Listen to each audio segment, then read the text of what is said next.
एकनाथ शिंदे दुपारनंतर मुंबईला परतण्याची शक्यता। शिंदेंची प्रकृती आता ठीक असल्याची माहिती।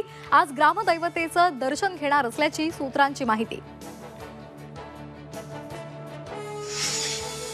महायुतीच्या शपथविधीचा मुहूर्त ठरला। 5 डिसेंबरला संध्याकाळी 5 वाजता शपथविधी होणार।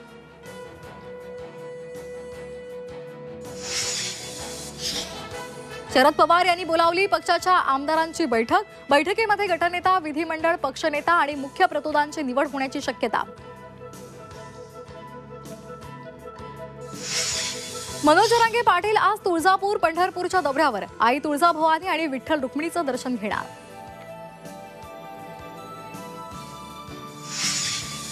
राज कुंद्राला ईडीचं समन्स। पोर्नोग्राफी केस प्रकरणी पुढच्या आठवड्यामध्ये चौकशीला हजर राहण्याचे आदेश। पुणे सातारा महामार्गावर विचित्र अपघात। देगाव फाट्यावर कार आणि कंटेनरची धडक। कंटेनर पुलाच्या मध्यभागी अडकला। दुर्घटनेमध्ये 4 गंभीर जखमी।